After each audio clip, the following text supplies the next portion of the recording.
Hello, everyone. Welcome to Sex is Medicine. I am your host, Miss Devi Ward Erickson, bringing to you another amazing show about sexuality, spirituality, personal growth, and how we can understand human sexuality as a form of medicine and healing and transformation. I have another wonderful guest for us this evening. It's always such a pleasure to introduce all of you to these amazing human beings that I have the privilege of knowing and connecting with and working with. This evening, one of our graduates from the Certified Authentic Tantra Education Program, certification program, Mark Barone, he's one of our graduates, and you are also a licensed therapist. Could you tell us a little bit more about that? Yeah, I'm a licensed mental health counselor here in Seattle, Washington. Also want to acknowledge that we're on the land of the indigenous people, the Duwamish people. So I want to acknowledge that, the original inhabitants of Seattle. So I've been working as a licensed mental health counselor here going on 7 years in November will be when I started my practice. So. Beautiful. Yeah. And then, so you're a licensed mental health professional as well as a certified authentic tantra practitioner and a certified sexologist. Indeed. Yeah. So part of what you offer now, having all these wonderful accreditations, is something called Archetypal Tantra, sacred languages and practices of healing, actualization, and enlightenment. So that sounds so interesting to me. What is Archetypal Tantra? So Archetypal Tantra is what I kind of formulated going through the Authentic Tantra program, which one reason why it is so awesome, I think, is that we're encouraged to bring ourselves and our existing skills to kind of merge those with what we learn in the Authentic Tantra program, right? Which I've found to be very unique in our in educational systems since I've been here on the planet. So I really enjoy that because often I've experienced that kind of, rigidity of wanting people to really focus on one way of doing things and, just being very strict around that and not being encouraged to really be a multidimensional being as we are. See, I did not know that because it just makes sense to me that you would bring the totality of your human experience to Tantra. That's what Tantra is about, right? Exactly. Yeah. Well, and I think to anything you're learning, right? Yeah, exactly. Yeah. Exactly. So we can't separate ourselves. Yeah, it's one of those things I've always thought, why aren't things like this? And then to experience that in an educational system, in a spiritual path, was really so empowering. So still feeling that and integrating that. So when I started my practice, actually probably around when I started interning, when I was finishing my graduate program and started, doing therapy face-to-face with people, I recognized that, some of the more mystical languages and things that I practiced myself of yoga and was doing a lot of chakra system work at that point, a little bit different than the chakra system that we use, which we'll probably talk about today in Authentic Tantra, but still some commonalities there. And I recognize these things showing up in the lives of my clients. I noticed that was a lens that I could really use that actually was, again, more holistic, more multidimensional than some of the modalities that I learned in my psychology program, right? Which are awesome, but often I think as humans, there's been this journey of coming back to being multidimensional, right? So bringing in all these different things and having a richer experience and not having things be so black and white, right? And compartmentalized. I mean, that's very the Western system likes to chop things up into little pieces and separate them. Splits. And like everything impacts everything. So it's Yeah, exactly. Often there are those splits of self that happen as a result of that. As a result of trauma, but also as a result of actually we talked about recently the definition, expanding that definition of trauma to, you know, anything that really limits our sense of who we are and our self-agency and our choices, right? So I recognized that, so I gradually started to integrate these languages, which for me was a little bit of kind of a spiritual, kind of mystical coming out in the field, in this rational field, very rational field of psychology, which, you know, there are a lot of different practitioners, like anything else, right? People have their different beliefs and things like that, but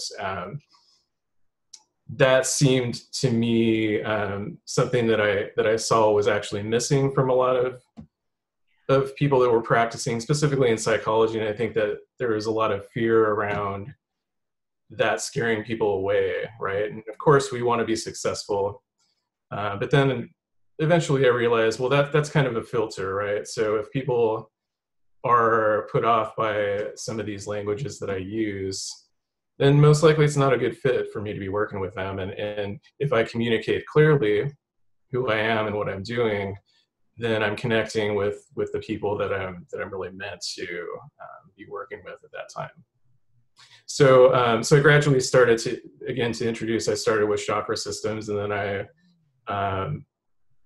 reconnected with tarot. I worked with tarot in my mid-20s, which was a really intense time in my life when I was working as a musician in the midst of some pretty intense experimentation, we'll say, with substances. And altered states of consciousness and exploring different realms of existence. And I discovered some tarot during that time, and which kind of blew my mind.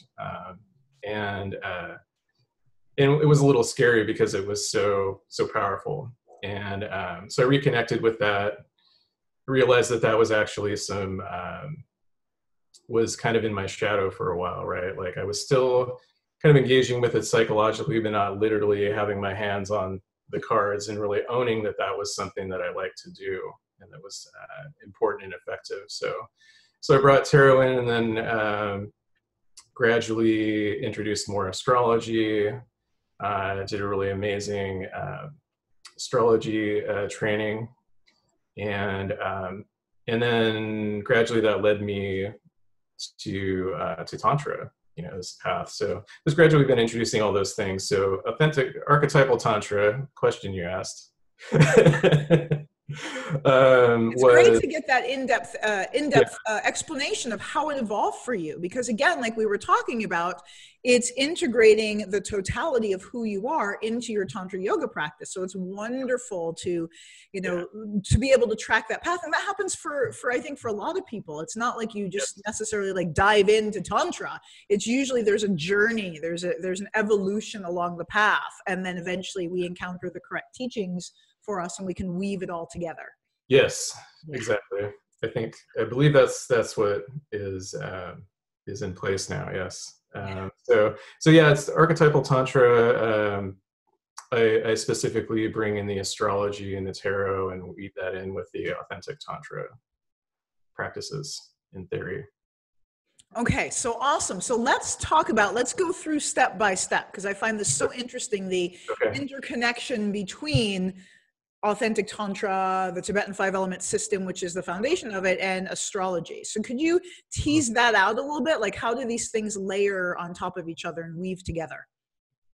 Well, the elements, as you just mentioned, and I didn't mention yet, alchemy is also a piece of everything. And actually, I was getting more into actual alchemical meditations and things like that right around the time I started authentic Tantra. And I feel like there's a pretty deep connection between the language and symbolism and practices of alchemy as a transformative path.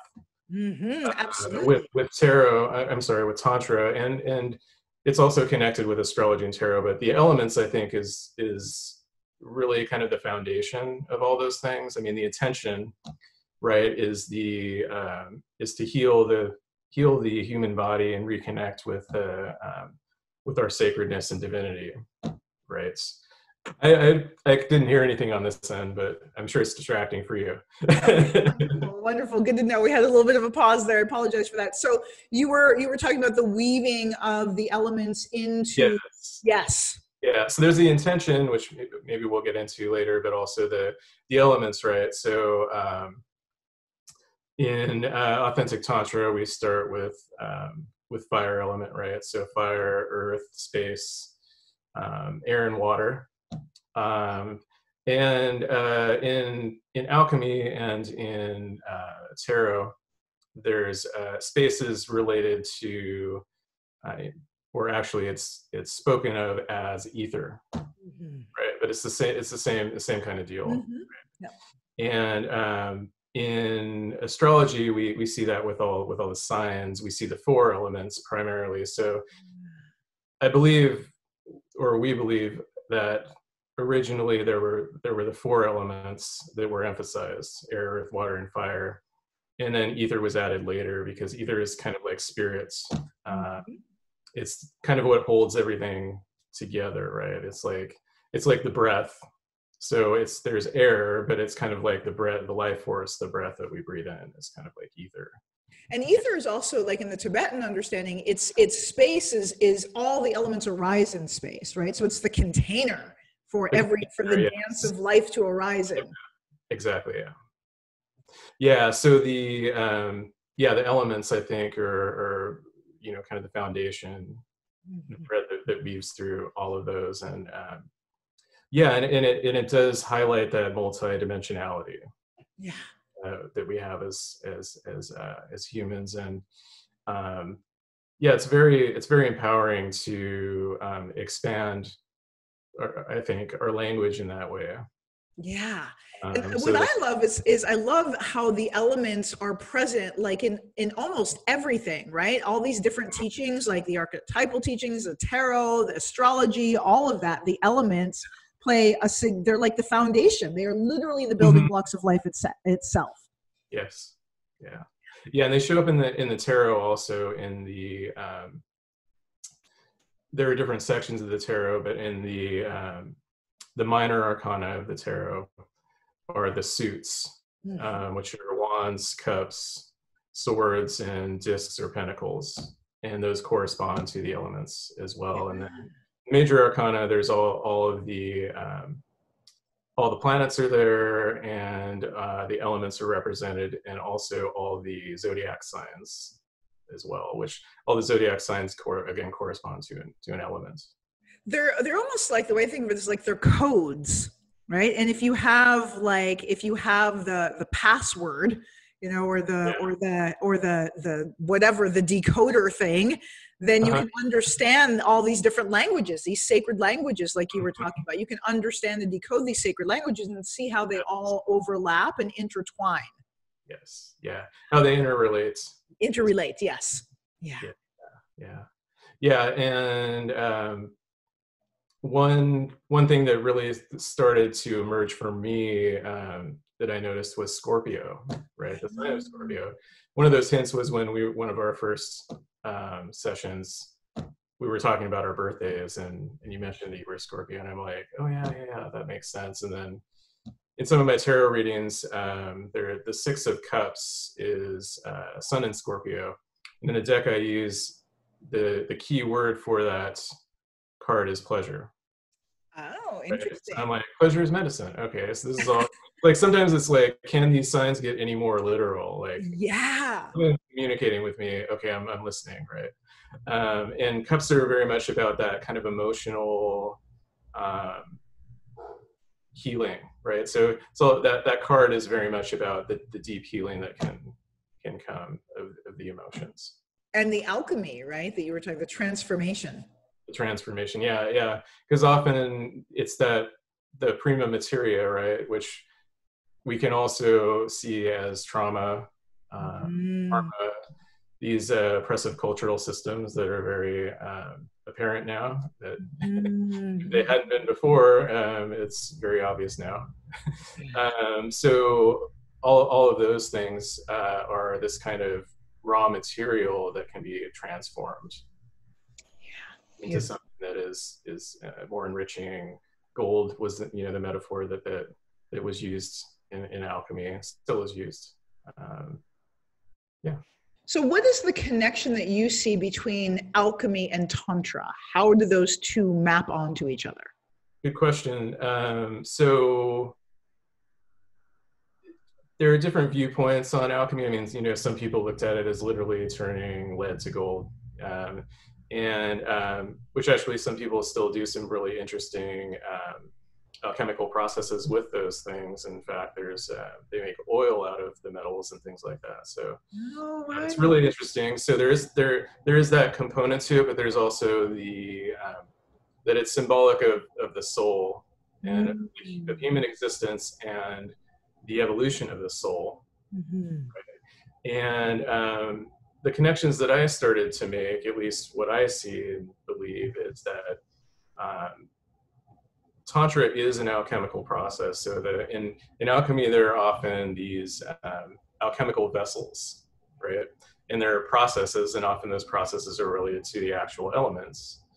And I see, we use our bodies, right? So our bodies are the vessel of that transformation. And we literally do that in, as I mentioned, I was doing some alchemical meditations that are specifically like with the elements of water, air, things like that. And we literally do that in authentic Tantra, right? The elemental meditations. So yeah, there is the intention. In fact, I found that one of the translations of the word alchemy, something along the lines of the transmutation of the body to reunite with the original divine form, right? So that reminds me of restoring the connection between the relative and infinite self. Yep. Right? Yeah. Yeah. So definitely I think part of it is the belief that we can transform our everything in our lives, our bodies, our relationships, our thoughts, our experiences, in Tantra, all those things, mind, body, spirit, and sex, right?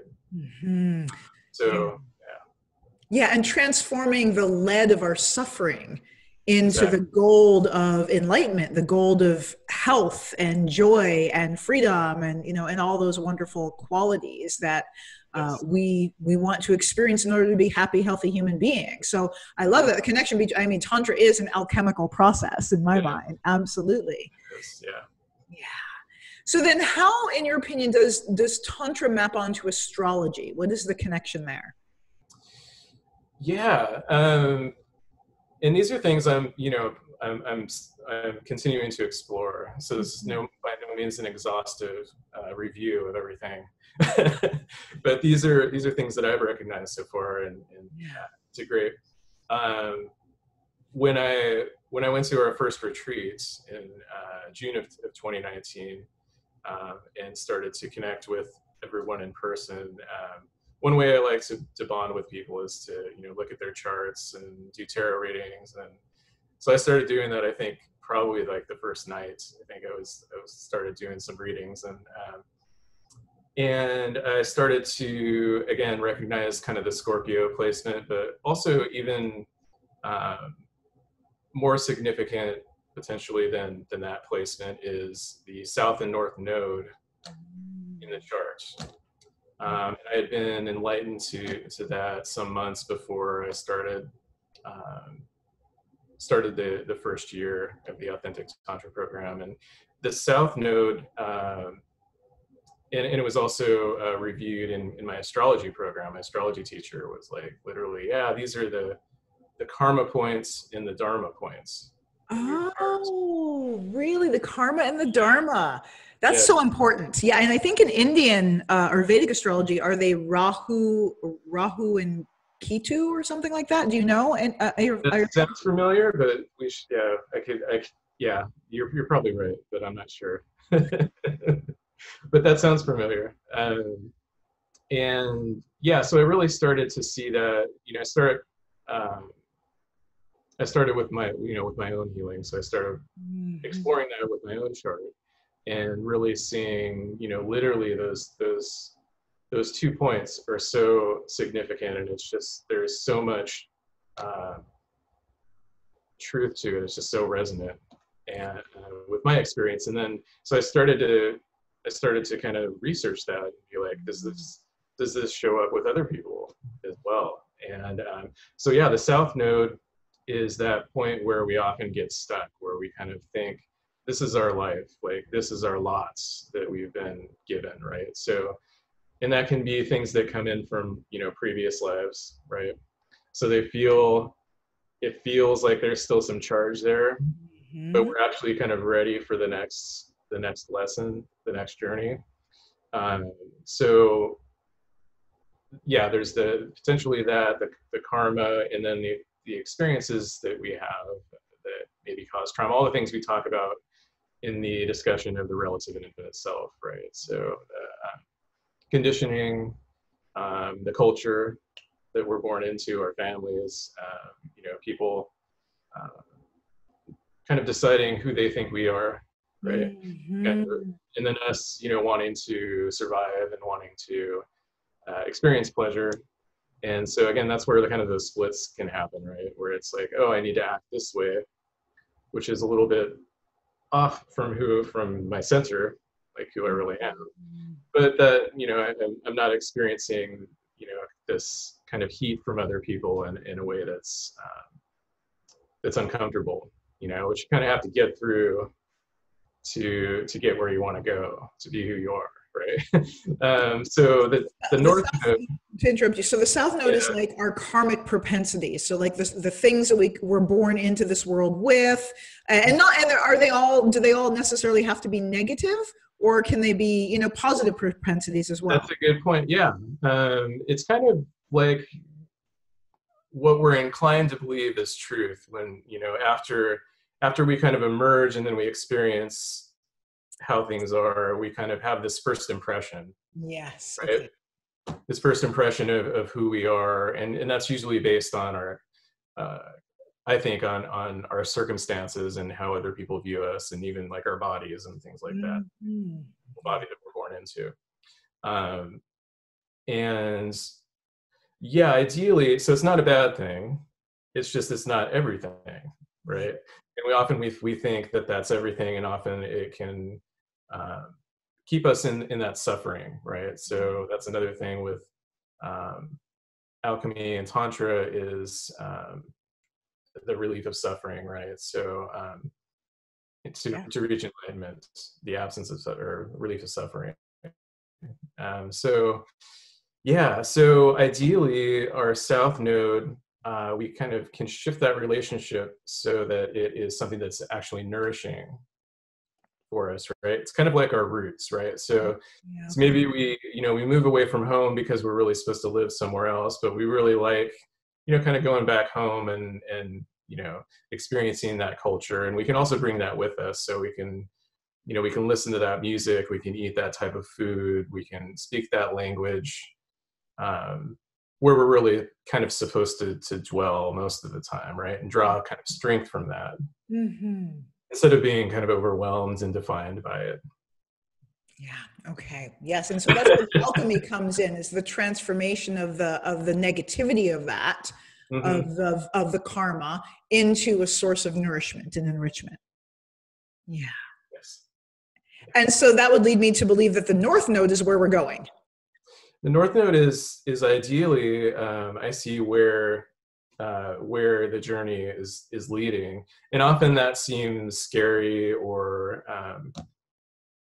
you know, like far away. I mean, it's on the opposite side, right? So it's like, well, I was kind of used to this place, but I'm supposed to be that place way over there, and you know, things are different there. So, and I know it's the unknown, right? The mysterious. And there's also a lot of conditioning away from, you know, change and mysterious. And I think that's one of the big things that's happening right now is as you know, as humans, we're needing to be okay with uncertainty, right? With that mysteriousness, and not cling to that idea that we know everything, that we can control everything, because it doesn't seem like we can. We can work with things, right? We can influence things, but it's a collaboration. It's not this oppression and domination. Yeah. Yeah. Yeah, really good point there. Yes, exactly. It's a collaboration as opposed to a domination. Yeah, and that collaboration could mean that you allow someone to be in charge at some, or have that power at some point. That's not bad. Mm-hmm. But again, it's consensual, right? So I think that's another thing that we're shifting from is oppression to consensual relationships. Yeah, that's so huge. I mean, because that's kind of been the legacy of colonization, and not just colonization, just invasion on this planet is the dominance, the oppression without choice, right? Yeah, or the absence of choice, and so there it is, oppression. Legacy. So bringing this back into consent and interdependence and right relationship. Yes. Yeah. So our North Node helps us do that. Is that correct? Yeah, I think when we, it's really empowering just to have that lens, right? And again, with any of these things, I'm not saying this is the truth or everybody's truth, but I think they're helpful languages, and I see them. I've experienced it myself, and I see it be helpful with people that I work with. Mm-hmm. And often, I use this in therapy quite a bit, where often I start the conversation with someone. The first appointments, we're getting to know each other, right? And I'm hearing why they've chosen to contact me and what they're wanting to work on. And then I'll look at their chart and I'll be like, does this make sense? Sometimes people are, they're an artist, but, they haven't made it yet, right? And maybe they have a partner that is successful in a corporate job or something. So they're making a lot of money. So you've been conditioned to feel like, well, that's what's really important, right? Again, one-dimensional, right? Money is the most important thing, right? That's where all the power is. So, if I see that they're feeling drawn to continue to work as an artist, to find their way. I mean, even if they're not necessarily making a lot of money being an artist, that doesn't mean that that it's not valuable, right? To people, right? It doesn't mean they're not doing it. We don't have to measure everything in money. Mm-hmm. There is energetic currency. Mm-hmm. So if I see that they're being pulled away. So this is actually my South Node, North Node axis is my 11th house is my South Node, which is the house of community or tribe. My North Node is house of creativity, creative process. I translate it as the moments when you're actually in the creative process and there's no time anymore. You're just in that process. It's that static process. What was that? Flow state. Flow state, yes. So, a good deal of my life, I had so much drama in systems, in communities. I mean, I was, emerged as, kind of who I am, which is, kind of this empathic, artistic, anarchistic kind of individual drawn to mysticism and ecstatic experience. And then, I was put into Christian schools, right? Wow, yeah, that's not a good thing. In the 70s. Oh man. Oh yeah, that's not a good fit. And I knew it at the time. I knew, and I couldn't really not be who I was. But what happened was I shut down. I didn't express who I was so much, right? Well, yeah, because it was dangerous. It was literally dangerous. Yeah. So, that process kind of continued through time, where I got better at advocating for myself and not questioning, who I was, who I am, until, I got to the point to where I started to have these really nice experiences in systems. And, again, when I met everyone in Sangha in person, I was like, people could see me in a different way. Yeah. They could see me for who I am, and I could you know, be more who I was. And I draw so much strength from Sangha, right?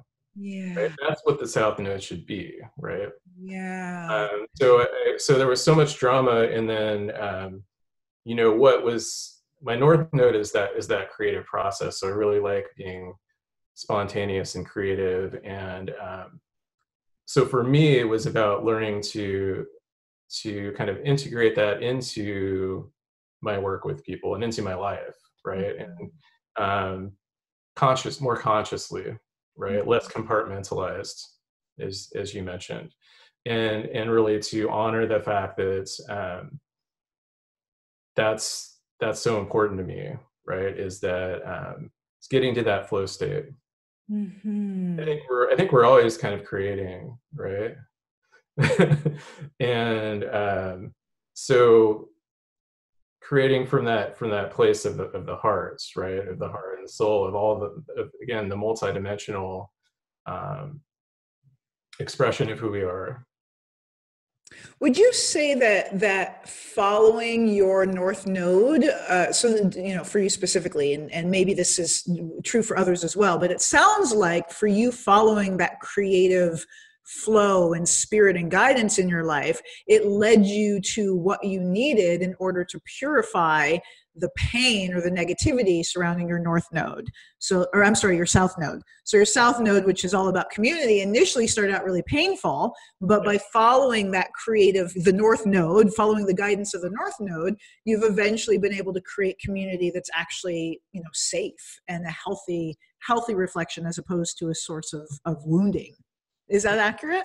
Absolutely. Yeah. And so do you think that that's true for many people in relationship to their North and South Node, that if we follow our North Node is kind of like the guiding light, like the path, and as we follow the path and align with the path, it purifies the pain and transforms, alchemizes the pain of where we've been into the, you know, just the healthy pieces or the yummy pieces? Yes. All that. I think so, and I think it's the word that's coming to me right now is it harmonizes everything. Oh, I love that. Love that. Yeah. Because these are all like notes, right? These are all like musical notes. These are all, you know, this is if we're looking at like a band, this is like the drums and the bass and the guitar and you know, getting all those levels right, you know, making sure that they're all kind of represented and at the right volume. Yeah. All right. Beautiful. So that's astrology. Now, how does this map on to tarot?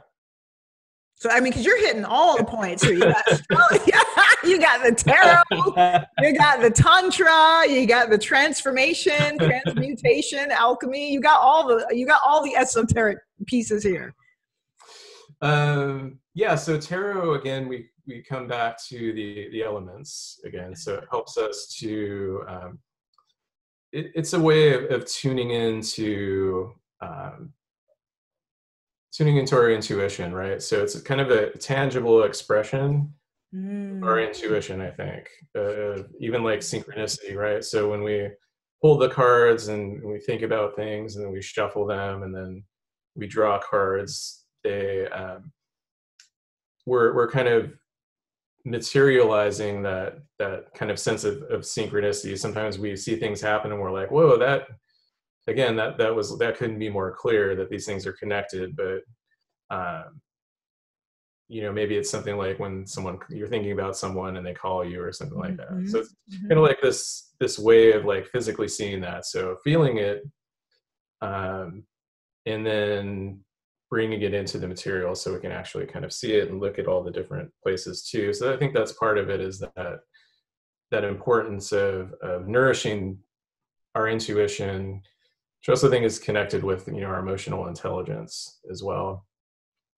One thing that I use tarot for as well is there are archetypal processes for every year that can be calculated by one's birth date, which is really interesting. And so I find that, you know, when I calculate that and bring, you know, my focus or share that with someone else so they can bring it to their focus in their life, that helps again with that healing, the purifying, You know, sometimes it's connecting with something that is maybe it's some shadow work. You know, it's something that we've been not realized was there.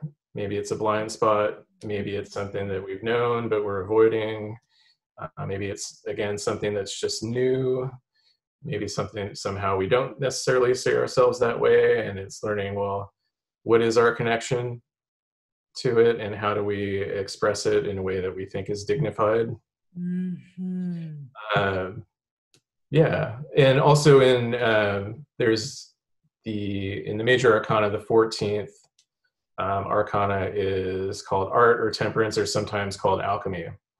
And so it's an illustration of the alchemical process. And that also contains, when we getting into the sacredness and divinity of masculinity and femininity and how we express those. And it's also a template that allows for the different expressions of those, expands the language around that, and even, you know, there's space for non-binary people who identify as non-binary, and so it's not a limiting, you know, kind of illustration of femininity and masculinity. It's one that shows how we can all kind of connect with those and express those energies in different ways as universal energies, right? Not necessarily exactly. There's such a big difference between like what are like the societal program about what is masculine and feminine, and then like just the esoteric kind of inherent universal truth. And I find also that that's so different from tradition to tradition. So something I found very interesting in the Tibetan tradition is that the sun represents feminine energy and the moon represents masculine energy. And like almost every other system is completely reversed, right? Yeah. But in the Tibetan tradition, like that's how it's broken down, which is just fascinating. It is, yeah, for sure.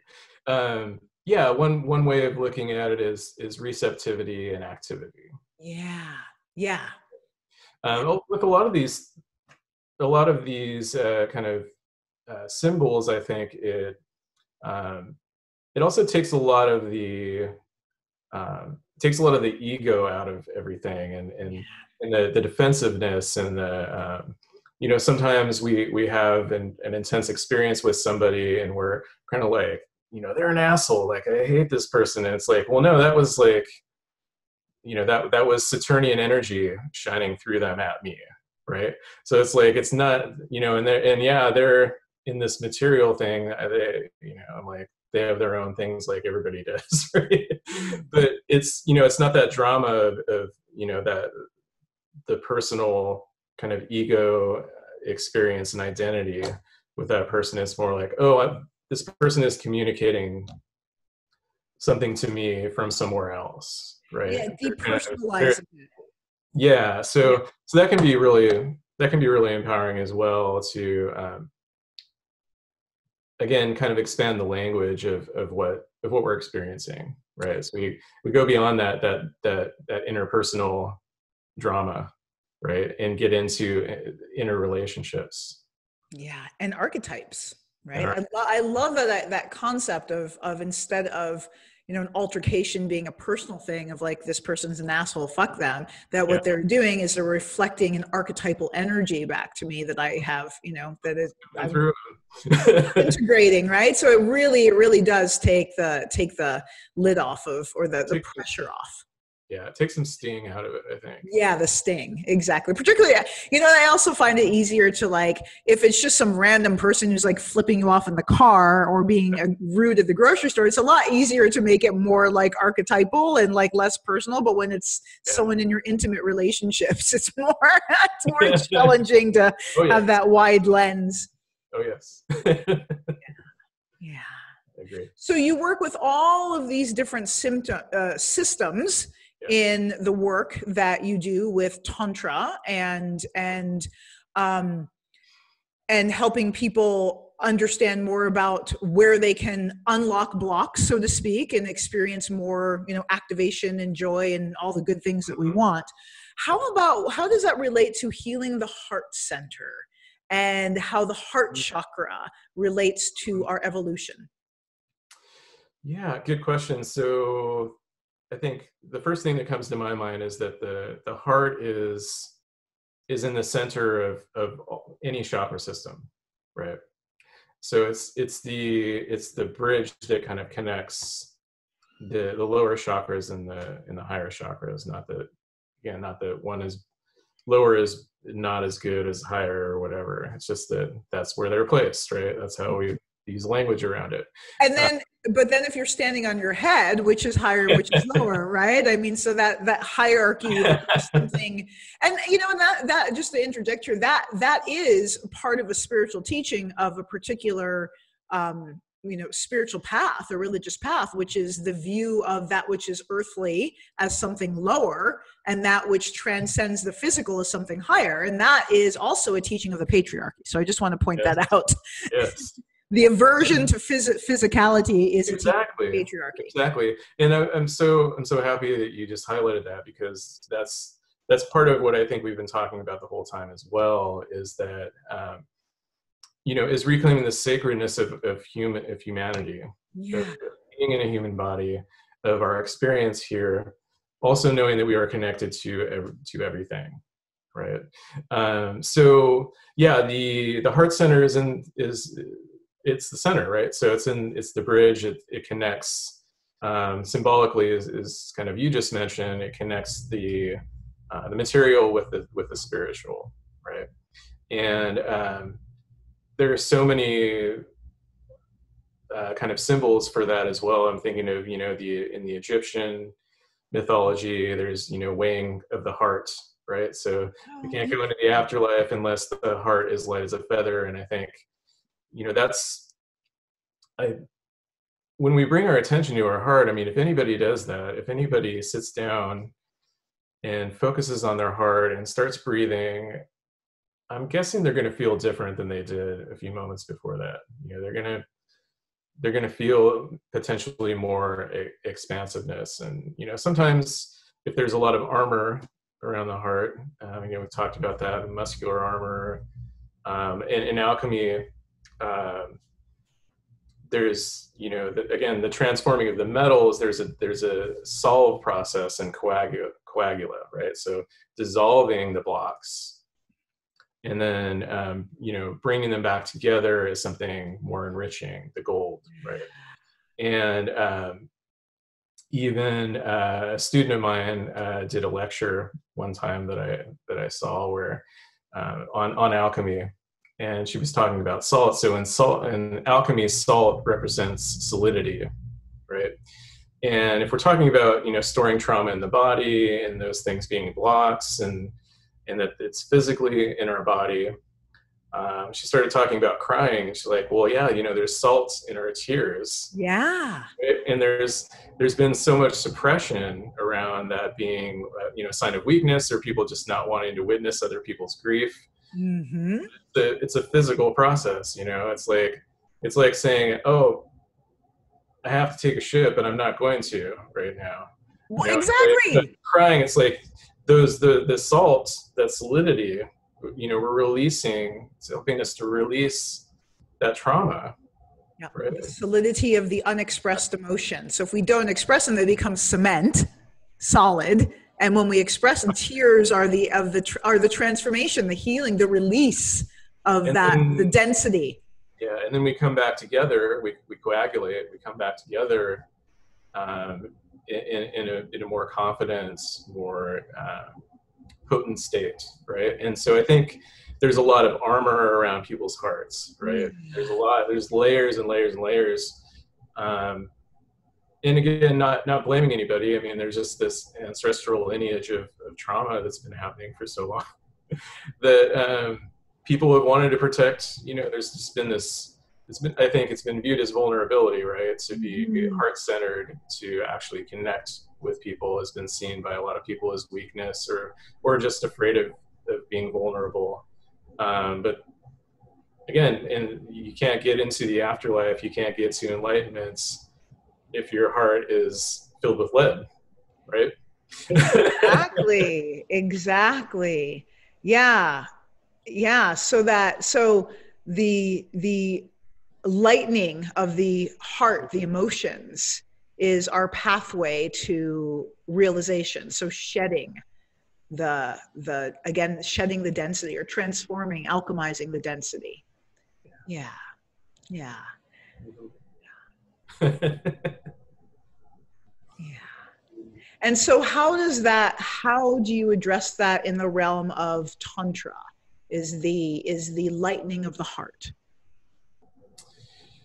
Well, literally the space element meditation, right? So healing for that. And yeah, I remember having a really potent experience at the certification retreat when I think Omni led the space element. We're in the smaller pods groups, right? Teaching the elemental meditations, and I really felt that, that sense of separation. Yeah.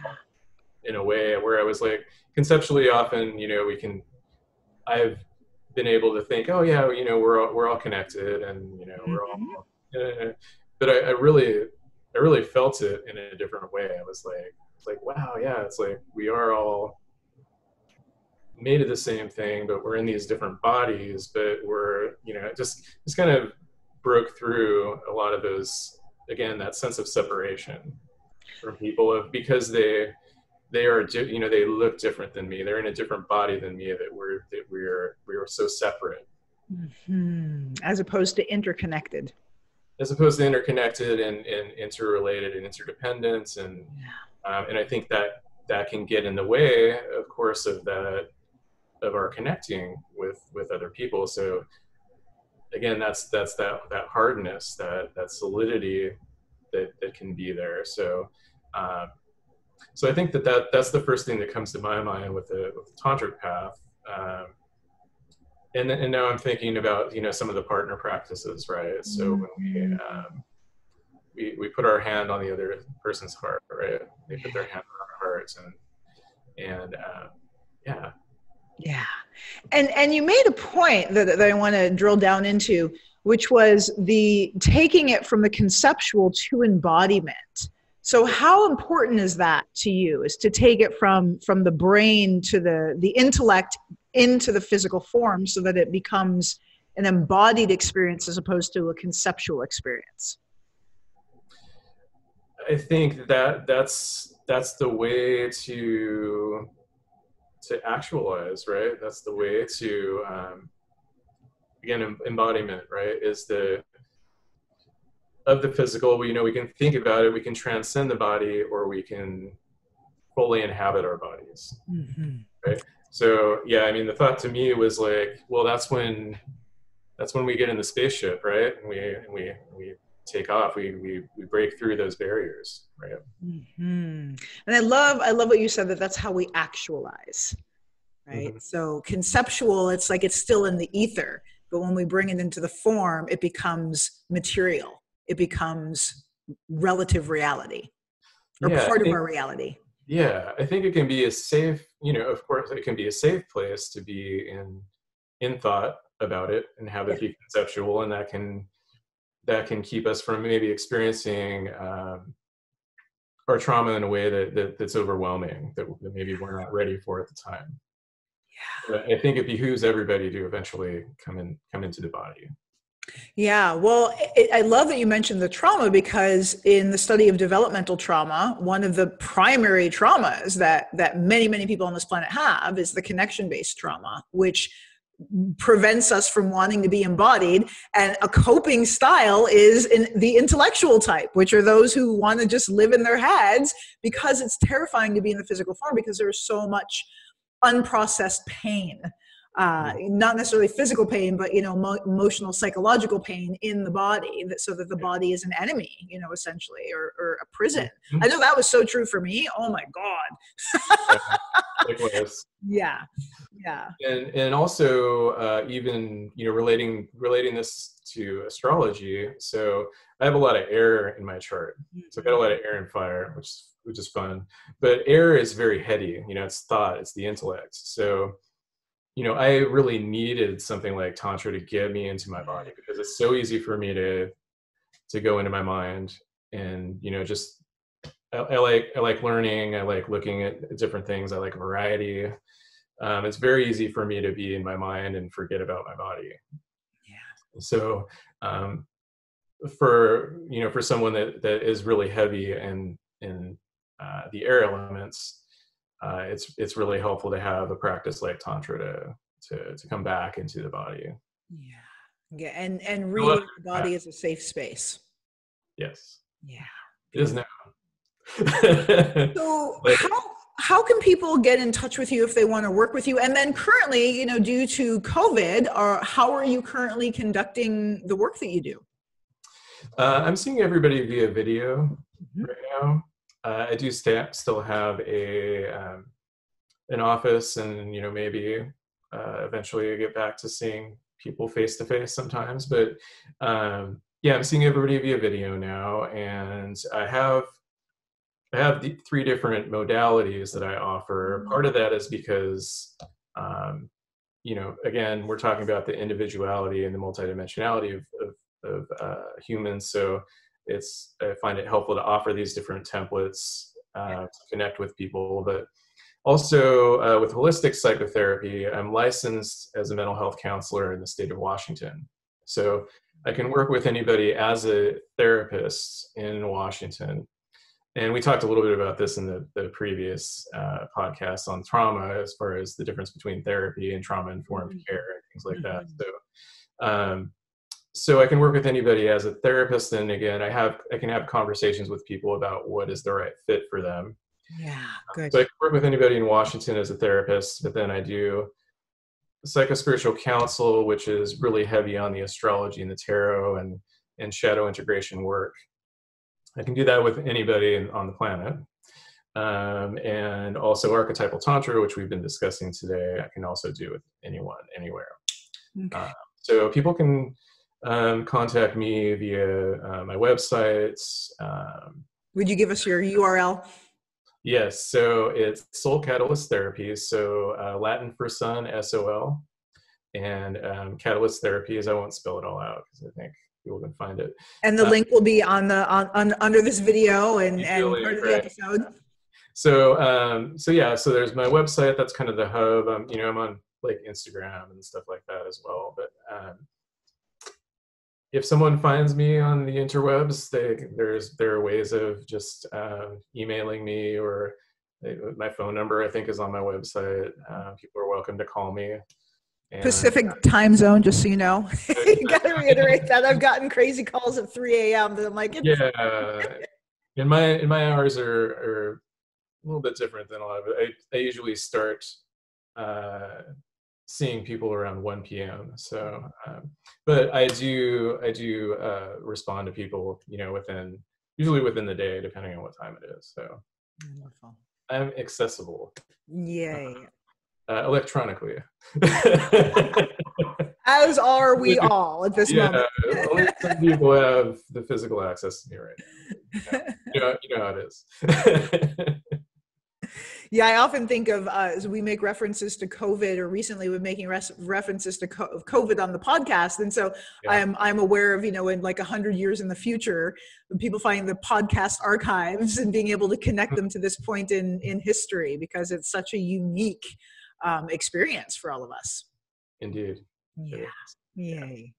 Well, thank you so much, Mark. That was really delightful and enlightening. And I love the intersection between all of these different esoteric teachings and how they are all intertwined in some places. If you have the master key, right? The master passcode, you can find the interconnection points between all of them. So thank you so much for sharing your wisdom. And thank you all of you for tuning in again to another episode of Sex is Medicine, broadcasting every Thursday evening at 7 p.m. Pacific on Contact Talk Radio Network. And you can stay connected with us between shows at authentictantra.com. Sign up for updates, and then also on all your social media platforms at Authentic Tantra. Love you all. Have a beautiful, beautiful night.